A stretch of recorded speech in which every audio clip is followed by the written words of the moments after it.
안녕하세요. 여러분의 변화와 혁신의 시간 변혁타임입니다. 오늘 제가 준비한 주제는 지난 시간 학습 기밀성을 배우며 말씀드렸던 터뷸런트 인바이러먼트, 격동하는 환경 또는 소용돌이치는 환경입니다. 회사에서 우리는 이제 진부하기까지도 한 클리셰같이 웃기고도 슬픈 이야기들을 자주 듣게 됩니다. 그 중에서도 우리 회사는 언제나 위기입니다 라는 말이 굉장히 유명합니다. 사장님들이 거의 입버릇처럼 쓰는 이 말은 얼마나 유명한지 아직 회사를 다니지 않은 학생이라도 알고 있을 정도죠. 도대체 사장님들은 왜 이런 말을 하는 걸까요? 여기에는 어떤 과학적 사실이 있는지 알아보도록 하겠습니다. 우선 이 이야기를 이해하기 위해서는 엔트로피라는 개념을 알아야 됩니다. 엔트로피는 연력학에서 사용되는 에너지의 상태 함수를 말합니다. 쉽게 말해 엔트로피는 무질서도라고도 하면서 외부에서 꾸준히 에너지를 주지 않으면 독립적인 하나의 시스템은 에너지를 방출하는 쪽으로 변하려고 한다는 법칙에 대한 개념입니다. 간단한 예로 여기 나무가 있습니다. 나무는 조직이 잘 짜여져 있는 질서정연한 물질입니다. 당연히 엔트로피가 낮습니다. 하지만 이것이 불에 타면 열이 발생하고 조직이 와야 됩니다. 즉 엔트로피가 높은 재가 되는 것이죠.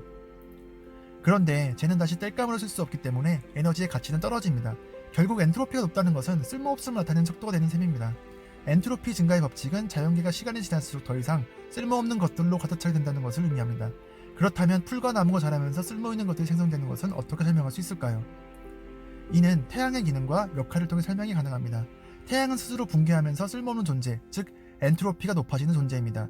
이 과정에서 다량의 에너지가 방출되고 식물들은 그 에너지를 받아들이는 것입니다. 한 가지 기억해야 할 점은 비록 식물 자체의 엔트로피를 낮춘다고 하더라도 태양이 보내는 에너지는 상당 부분이 다시 되돌릴 수 없는 상태가 되기 때문에 우주 전체로 봤을 때는 엔트로피는 계속해서 증가하는 셈입니다. 이렇듯 우주의 무질서도는 자연적으로 증가합니다. 우리가 새해에 멋진 계획을 세우면서도 작심삼일로 끝나는 이유도 여기 있습니다.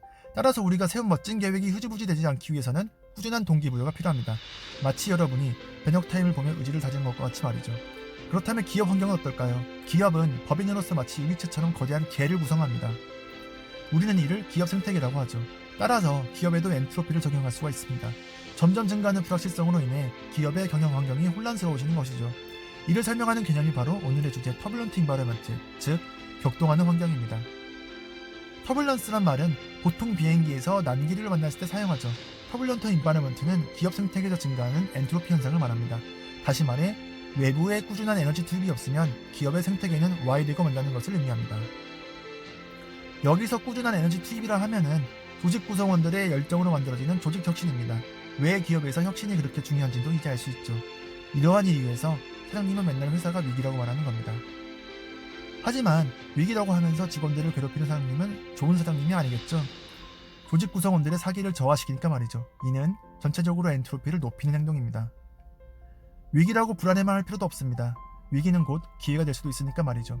다음 시간에는 터뷸런트 인바이러먼트에서 요구되는 다이나믹 케이퍼빌리티, 즉 동적 역량에 대해서 이야기해 보도록 하겠습니다.